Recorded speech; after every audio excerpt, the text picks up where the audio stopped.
Di ujung ampunan, malam turun seperti hukuman yang pelan. Tidak ada bintang, hanya awan hitam yang menggantung, seolah langit menolak menjadi saksi. Di kamar sempit berbau obat dan karat, Farid terbaring dengan napas pendek.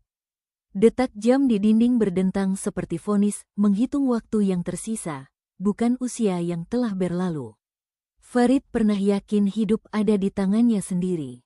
Ia membangun kekuasaan dari kebohongan, menumpuk harta dari air mata orang lain. Ia menganggap doa sebagai kelemahan, dan menertawakan orang-orang yang berserah. Tuhan baginya hanyalah nama yang dipakai saat mati. Dan kini, kematian duduk di tepi ranjangnya. Penyakit itu datang tanpa peringatan, menggerogoti tubuhnya seperti dosa yang tak pernah diakui.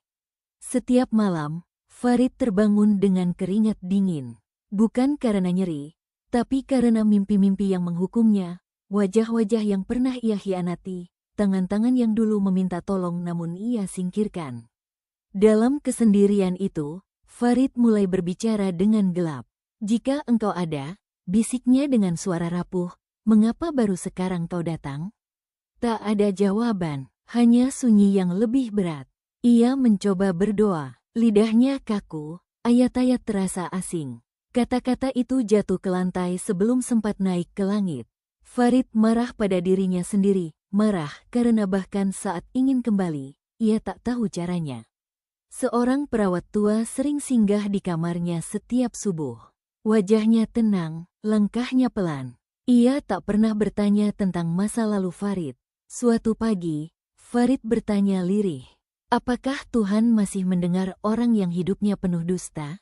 Perawat itu tersenyum tipis. "Jika tidak, kita semua sudah lama binasa." Jawaban sederhana itu menghantam Farid lebih keras daripada penyakitnya. Sejak hari itu, Farid mencoba jujur, bukan pada dunia, tapi pada dirinya sendiri. Ia mengakui satu persatu dosanya dalam diam. Tidak ada pembelaan, tidak ada alasan. Ia menangis bukan karena takut mati, tapi karena sadar betapa kosong hidup yang ia banggakan. Malam-malam berikutnya menjadi saksi pertarungan batin. Setiap kali Farid ingin menyerah, suara lain muncul, dingin dan licik, "Sudah terlambat." Tapi ada suara yang lebih kecil, hampir padam, namun bertahan, "Belum." Farid belajar satu hal pahit, tobat bukanlah penghapus masa lalu. Tobat adalah keberanian menatap dosa tanpa lari. Ia menulis surat permintaan maaf kepada orang-orang yang mungkin tak akan membacanya. Ia menyerahkan hartanya untuk yang pernah ia tindas. Ia melakukan itu bukan untuk ditebus manusia, tapi untuk meringankan beban jiwanya sendiri.